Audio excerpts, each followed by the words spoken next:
Hello everybody, welcome to computerhandle.com. So in this lecture and in the next two lectures, of course, we're going to start on with loops. This lecture is designated to for loops, and the next two lectures are based on conditional loops. One a preconditional loop and a post-conditional loop. Alright, and the way we implement them in pseudocode. So first of all, to recall what loop is. Loop is the design of the program such that on the base of conditions, it'll repeat the program till the condition is actually true and it's going to end. This condition in flowchart could also be have count based, right? And we can have this count based in our condition statement also, in a conditional loop also, which we're going to cover in the next lecture. However, to make things easier, we have designated loops for this called for loops.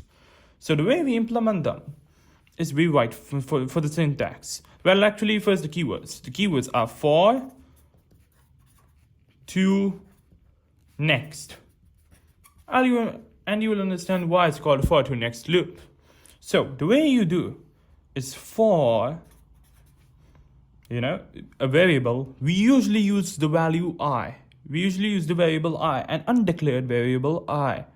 Alright, for I, alright, I'm going to use the arrow, which is an assignment operator. 1, 2, the specified range, which will be, let's suppose, 20. Let's suppose we want the loop to repeat 20 times. So we're going to say 20. So for I, arrow 1 to 20. Okay? And once that is written, all the remaining code will come here. Be it 1 line, be it 2 lines, be it 3 lines, or even up to 100 lines. Well, actually not up to 100, possibly infinity, till your actually computer crashes while running the loops instead, right? But to actually end the loop now, well, to actually see that the loop has been ended and now it has to start again, we actually write next. Alright, and let's just recall what this exactly means. So for I, the value of I is an undeclared variable which we use to actually note the trace of what exactly the value of I is. So it's very important to understand how it happens. So let's exactly recall how a for loop works. So we have a for keyword, similar to what we wrote here, alright, and then we have the value of I, an undeclared variable, which will usually use to keep trace of how many times the loop has been repeated. Alright, and it will be first of all assigned a value of 1.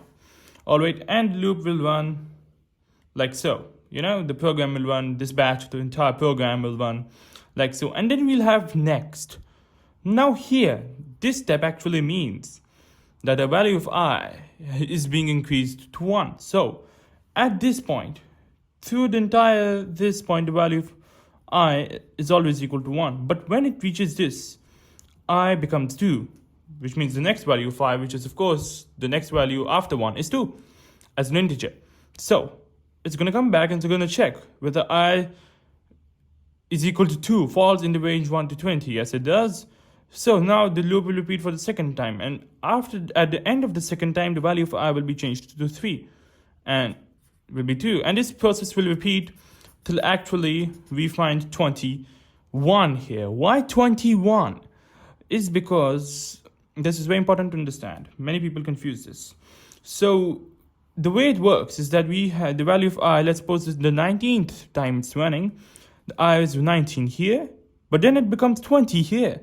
It's going to check and it's going to say that I is equal to 1 to 20, yes, in the range. It's going to run this for the 20th and the last time. Alright, it's going to run this part of the program and then it's going to set I is equal to 21. Then it's going to go back and check whether I is equal to 21 is in the range or not.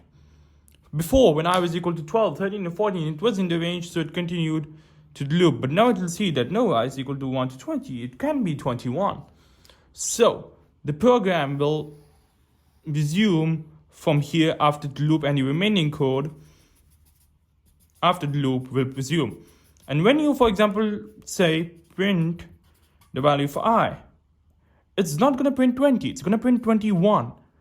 Alright, so for accuracy purposes, we usually use I minus 1 in this case, because the next keyword in pseudocode implements the value of I to 21, which is exactly one more than the upper bound which exists here.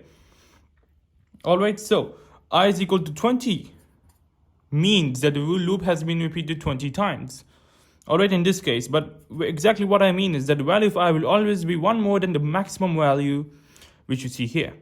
All right, now once this scene is known, once we know how to implement for to next loop, let's have a look at our friendly but quite lengthy example. All right, so the question states to input 10 numbers and output their sum. Okay, so we're going to have to declare the variable in which our number will be stored and which our sum will be stored. So we have to count first, like we used to do in flowchart, how many variables we'll have. So let's suppose now this time we're going to use meaningful identifiers instead of x and y, which we used to use in flowcharts. So let's suppose we'll use a short form for number, which will be num. Okay, and then sum, let's suppose be it sum. So these are the two variables we're going to use, both to be declared as, well, integer. Let's simplify the process and let's declare them as an integer. But well, you're implementing in a real lifetime programming language, you're going to use real or float or double data type. And the reason being is that the user can even input decimal numbers. Well, for this case, let's assume that the user only inputs integer numbers, and we're going to write here integer only. Okay, so integer only. So assuming integer only fact, we're going to start on with the creation of this program. All right, and our beautiful computerhandle.com watermark is also watching the scene. Hello. All right, so we have two variables, num and sum. So we're going to declare both of them, and since both of them are in a single line, we can save us some space by declaring both in the same line by separating them with a comma, as we taught you in one of the previous lectures. So we're going to write declare. We're going to write declare num, comma, the value of sum as integer. All right, both variables are declared in a single line. All right, then after declaration, we need to set both values to 0. Well, actually, there's no need to set both values to 0. We have to set sum to 0 before we can actually go on to the calculation part and the loop part. So we're going to assign the value of 0 to num. Right? The old value, the old value will be 0, and to the transfer to the new value of sum, which will be 0, corresponds to 0. All right. So now we'll start on with the creation of our for loop. So for, we're going to write a keywords for to next. So for I, all right, undeclared I variable, which we usually use. You can also declare I, however, we tend not to declare it. It's quite obvious. So for I 1 to 10, all right, because the loop is going to repeat 10 times. So for I is equal to 1 to 10.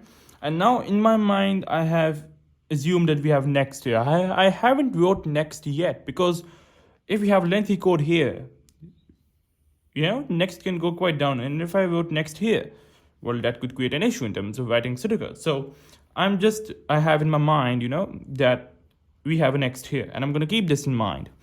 So the first task will be to input number. Of course, we have to input num. So we're going to write input num.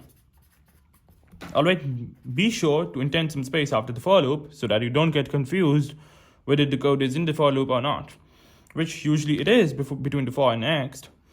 And but we just to ease us understand the code, we indent some space forward for loop, and if we have another loop or an if statement, we indent this further relative to this. So input num is going to input num, and then the way we're going to sum these up is by following statement. All right, so sum is equal to sum plus num. All right, and the way it works is that we have the old value. I'll actually use a pencil for this. We'll have the old value of sum, in this case 0. And let's say we input the first integer 2, num 2, to get the new value of sum, which will be 2. All right, that's quite obvious. But the next round, or you can say the next time we repeat a loop, unfortunately, I don't have an eraser, and I think this might work. It's too flat. Let's just see if it can work. Yes, it works. So now we know that value of sum is 2. This time, let's suppose the second time the loop repeats, we enter the number 3. The old value of sum will remain 2 this time, but the new value of number will be 3. To get the new value of sum, which will be 5. And the next time the loop repeats, we're going to have some value of 5 plus the new number we enter, and this is the way we actually total, the numbers we've entered. And I've recapped this in this flowcharts. Shouldn't be an issue. So once this is done, we know what the part which is going to be repeated. We can simply write next here. I had that in my mind. I hope you do also. You did also. So with next written here, we know that this part is going to repeat 10 times. And once repeated 10 times, we have to output the sum, which means simple print sum. But this time, let's make it a little bit user-friendly. Like saying your sum is : sum. And the way you print an integer and string both on the same line is your sum is. Actually leave a single blank of space after the colon before I use the quotation marks and comma, and then I print the value of sum, which is sum. All right, so print your sum is : sum. Okay, and this is our program complete. All right, and if we were to alter the program to, let's suppose, output the average, well, we know the value that's going to repeat 10 times. We can simply say in the line that your sum is sum divided by 10 to print out the average, but it just mentioned sum, so we're going to print sum. All right, so let's actually create a trace table for this program real quick. So we're going to have the value of num. We're going to have the value of sum. We're also going to have the value of I to let us know in which cycle we are, and then we're going to have output, which will be used at its last. All right, this is our trace table. And actually, because my marker is drying up, I think it says near its time. Same with orange marker we used to use in the first chapter. I think it's just time to use the green marker for now and see till how many future lectures does it work. So the value of I, the value of sum is 0. Okay, then the value of I is 1. I is assigned as 1. Okay, I is 1, and then it says input num. Let's suppose the first number enter is 2. So the new value of sum will be 2.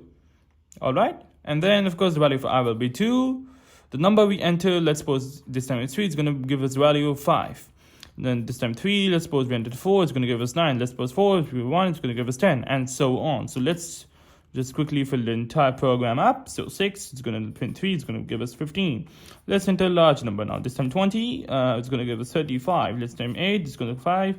35 plus 5 is going to give us 40. So 9, when I is equal to 9, which means the loop is running for the 9th time now.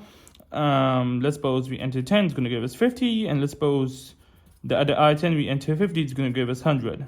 And then at another line, the value of output will be in strings, your sum is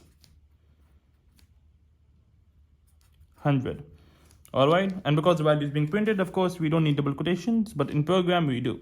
So that is a trace table designed for this program, and that is for loops, or you can say count-based loops, complete. So now in the next lecture, in the next 2 lectures, we're going to proceed on with the condition-based loops, and then we're going to spend probably a lecture or 2 on the practice of the if statements, case statements, and all the loops combined to actually proceed on with some other methods which we often use in pseudocode.